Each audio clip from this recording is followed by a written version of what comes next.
Hello, I'm Peter Kendrick, and I'm an old Nottinghamian, having been at the school here at 1941 to 1948.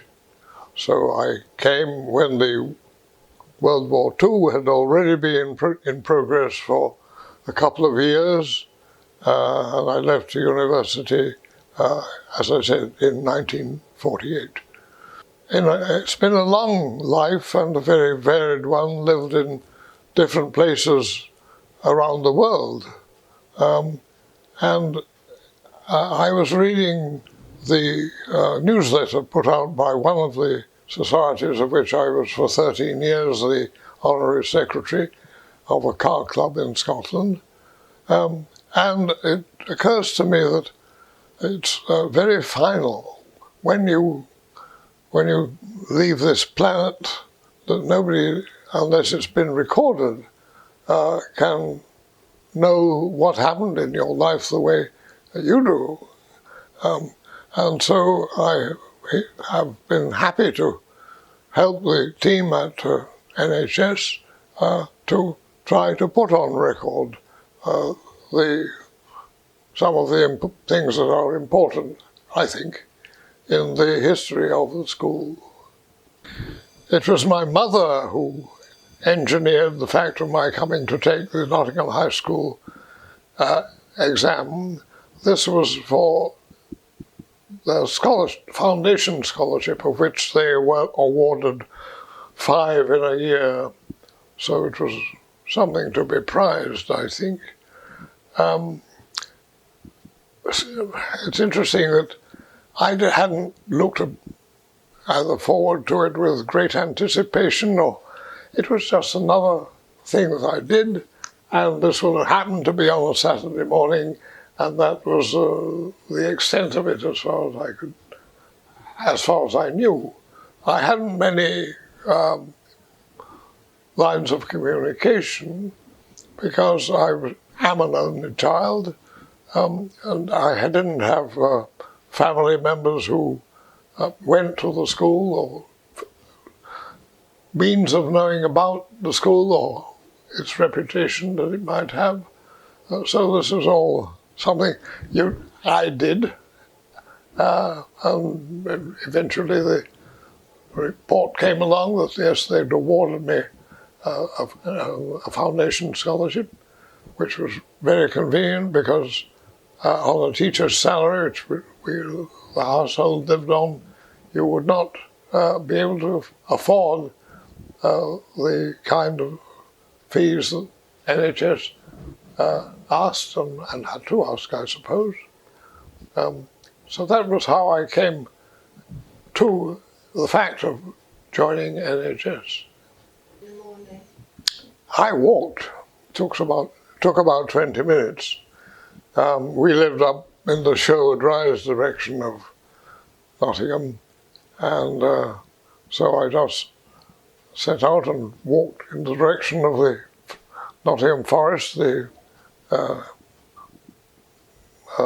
playing fields area down in the valley, and up the other side, which then was straight across the road from the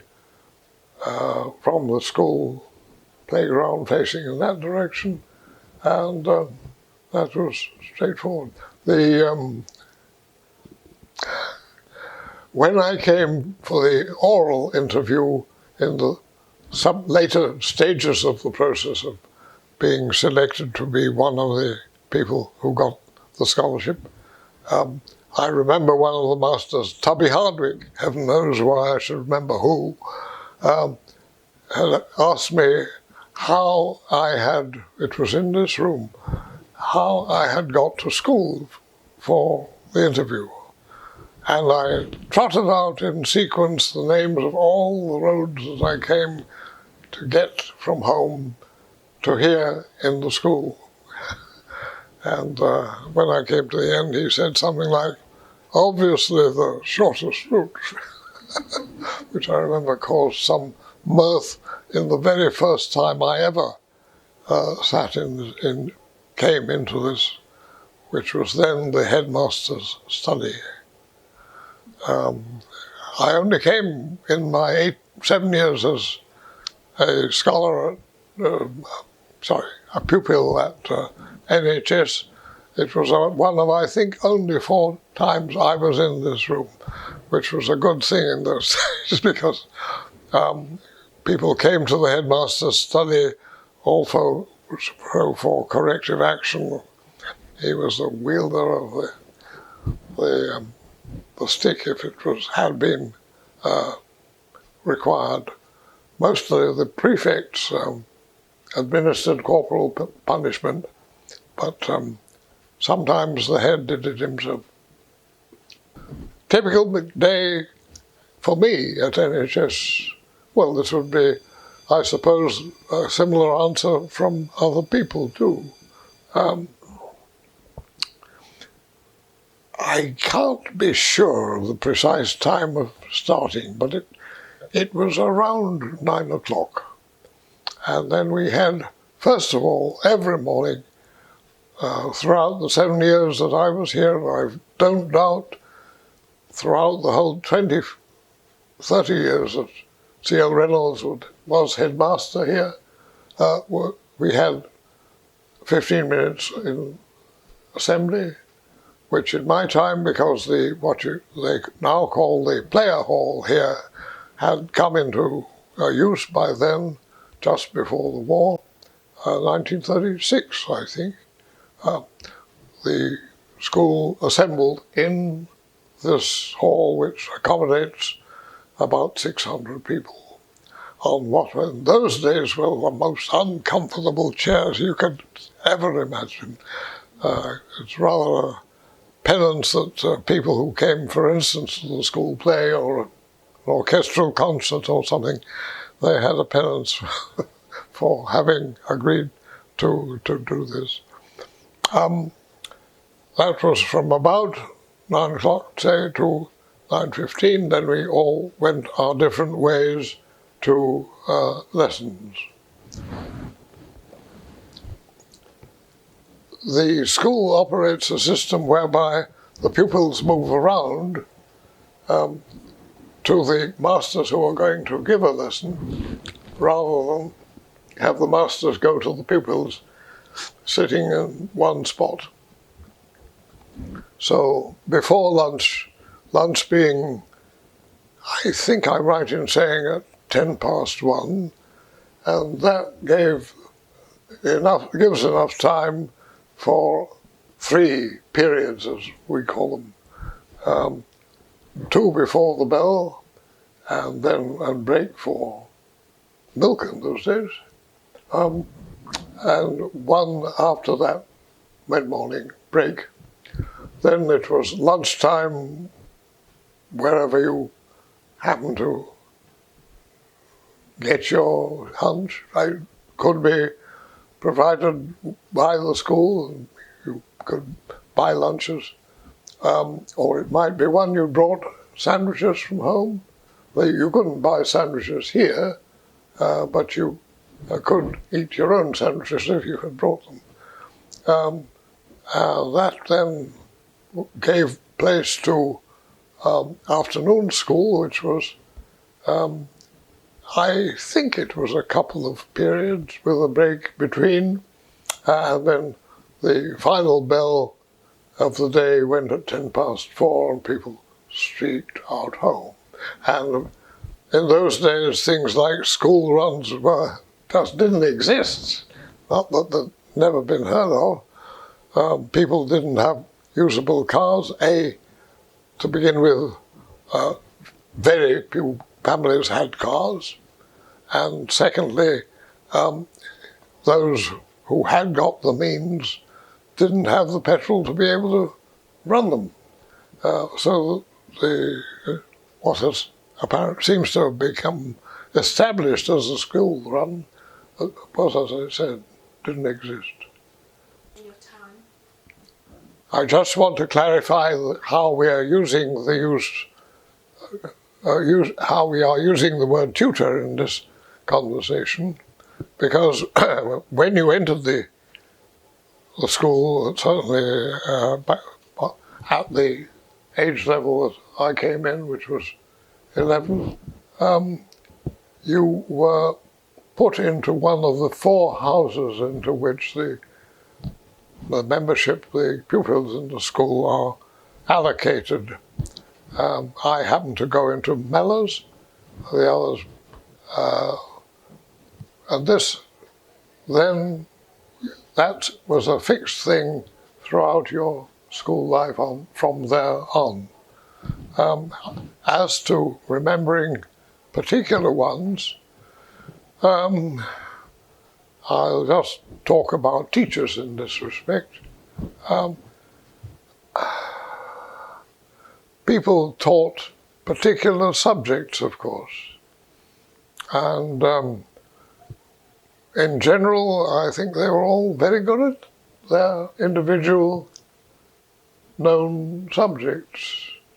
I can't think of staff members who were less than competent at doing their stuff. I think it's worth saying that in this respect, our head, C.L. Reynolds, who took on the headship in 1925 and retired in 1953, so I was there through the later stages of his headship tenure, and he's particularly notable in that he did a lot more teaching, classroom teaching, than was normally the case with people in his job.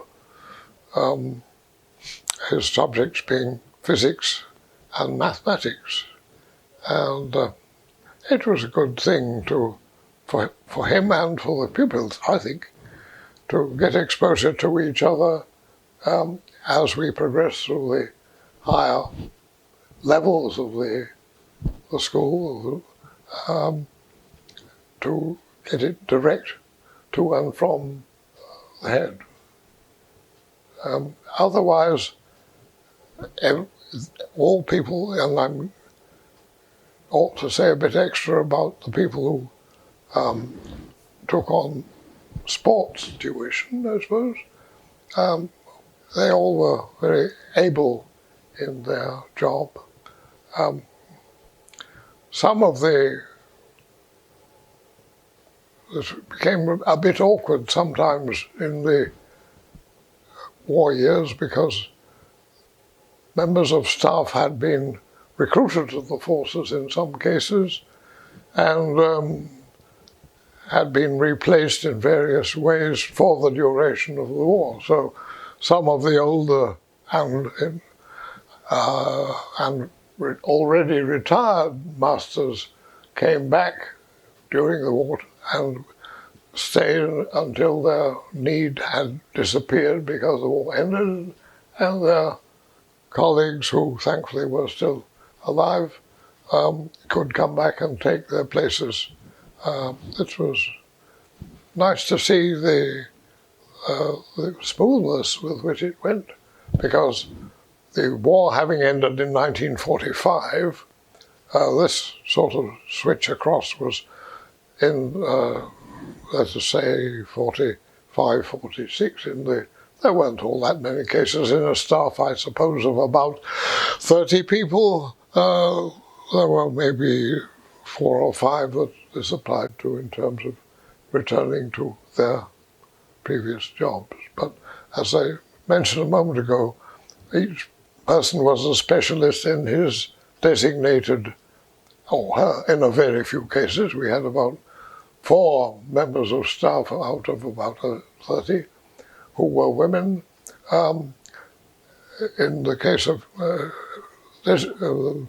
each was a specialist in his or her designated subject. To study. Books. And studious application. I used to spend typically 2 hours most evenings during the week doing my homework. I didn't see it as an imposition. It extended the working time during any week considerably, as you can understand. I imagine that some boys, I don't know for certain, did view it as an imposition to have homework to do. And in general, the staff were diligent in following up on homework. So something you had to live with, you couldn't just pretend it wasn't there and would go away, it wouldn't. And some people, J.F. Kennard, for instance, was a master who generated fear in relation to the diligence with which pupils in his subject, which was French, did their homework. My mother was always very possessive. I mentioned earlier that I am an only child, and she had it in her head that I had a weak chest. So she wrote, much to my embarrassment, she probably didn't realize, she wrote notes and said, "Peter will please not take part in either gym or, yes, gym." So she also objected to my joining the officer training corps, which 99% of the pupils belonged to, and so every Wednesday they turned up in their uniform. Sometimes some would join an air corps aspect of it. And the staff found me other things to keep me occupied usefully. For example, for which I'm grateful to them, and I think I provided some useful inputs in the spaces that were made possible.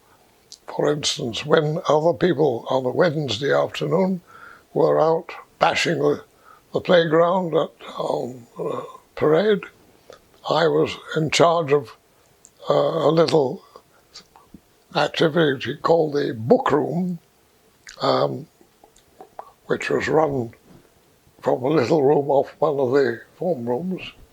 And the idea of this was to distribute sets of books to pupils. The books that you needed for a given year of your course were there, and you could either buy them new, top of the scale in terms of expense, or you can have 3 grades of dereliction, not the right word, 3 grades of dilapidation from looking almost new through medium grade and tatty. And so at the end of each term, I suppose, the books were called back in. That enabled the bill for the parent to be worked out, having found out then what sort of condition they'd come back in, and I was responsible for having these various sets of books and classified into so many in each grade. And we did all this in this little book room off form upper 5A classroom called the book room. So that was a useful piece of task to be done. Now that one clearly had been something that was, there was a job to be done. They felt evidently, the English master felt he could rely on Kendrick to do it. So Kendrick did it. An example of a type of job to be done, which was not what some of the others were. For instance, most notably, the school play. I was involved in the school play on a regular basis, and most of the time was stage managing it.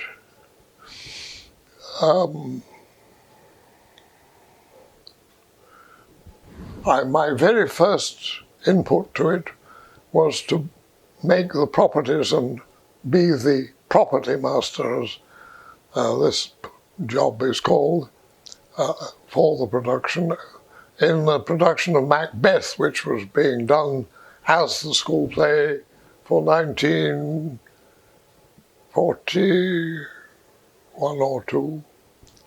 And I found that this was very enjoyable. It gave me a chance to interact with other people and to have some show I could do a responsible job, led on to other kinds of backstage work with the school play. And I remember asking, there were 2 masters who produced the play in the time I was at the school, because and the change came about because the first master had got himself another job somewhere else, Northampton, I think.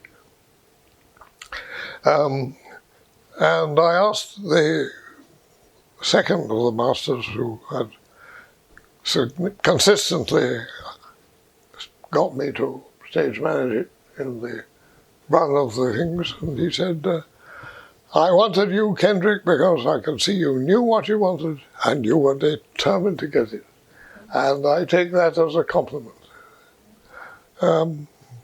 So things connected with the school play and inevitably centered around what is now called the Player Hall were high up that list. However, there were others as well, that remembering that my time at the school was 41 to 48, this covered the period when, at the end of the war, it became possible in very limited quantities to obtain photographic material again. Because of it being used for military uses during the war, you had not been able to buy it. It had been a hen's teeth situation, but you had not been able to buy it in the retail shops, or the school got no concessions in this respect either. So at the end of the war, when it had become possible, and I, having been interested by then in photography, we were able to start a photographic society here at NHS, and I became its first secretary. And there are lots of photographs of groups, particularly taken by me, mostly in stereotyped positions in the front of the school, on the front entrance and so on. These were typically things like form groups, or sports groups, first 11, first 15, this sort of thing. And it's gratifying now in the archive at the school to see prints which are undoubtedly ones I took over this period, and which we developed and printed down in the little room by the physics laboratory, as the layout was in those days. I was not outstanding at sports activity myself, so this, you got there the activities in which I took part that were not part of the curriculum itself. Also perhaps occasionally in the debating society, which got started in the mid-1940s. I enjoyed those, and it was useful to to see these skills developed and get made use of. Did I notice any changes in the school during my time here? Essentially, no. There were changes of detail, but let's think aloud about what could have caused other kinds of changes. Well, the dramatic thing, I think, is that we got our school back, all of it. What hasn't been said in this conversation yet is that during the war years, parts of the army had billeted themselves on us, and the nice new block, whose present name you'll have to tell me, was not open for us to use for classes and that sort of thing, which it had only had about 3 months in use like that at the beginning of the war years, before it had been commandeered and occupied by the military. They went, and so the use of those classrooms came back, and this was to the great delight of the staff. They are in the ones which is the sun direction, east, I suppose, of the main older part of the school. Otherwise, I think that things were pretty much standardized throughout my 7 years here. There were occasional changes in staff. Again, that had a lot to do with the fact of the end of the war in this situation, but nothing dramatic, except for the fact of the war ending and the inevitable consequences of that. There may have been things that would inhibit there being able to be such partnerships, would be the absence of easy means of transport and this kind of thing. Certainly we had some regular rivals in things like rowing competitions that NHS, for reasons, I suppose, of not being near enough to the right sort of courses to row over, but it wasn't noted as a rowing establishment. But we did nevertheless have certain schools that those who followed the sports activities of NHS would think of as habitual, recurring people to try to do better than. But otherwise, civic connections and so on, I can't think of any. But that's not to say they weren't. Just to say that I didn't know it. I think, well, it depends what we mean by best, doesn't it? I think inevitably the fact that I got so much satisfaction out of my input on the various aspects to do with the school play, and the fact that I kept being asked back to do more. There were other things too. I suppose I became seen as a character around the place.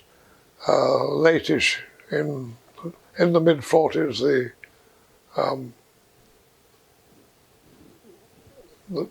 there were inter-house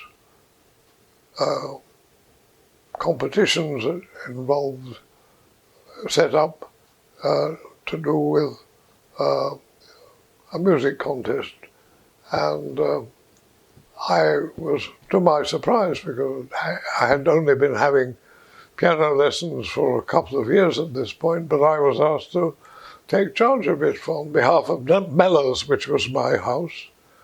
And I find it gratifying that out-of-school activity was seen to be something that Kendrick ought to be able to make a face of, and yes, we did pretty well. On the broader scale, I suppose,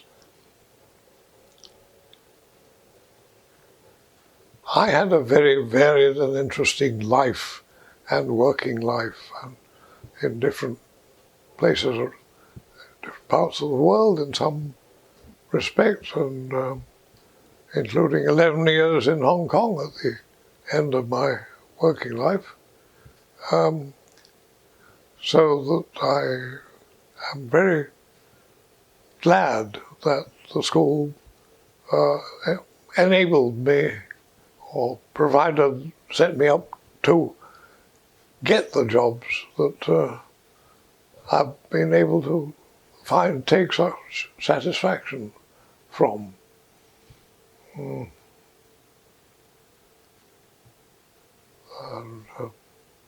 against considerable competition in several cases.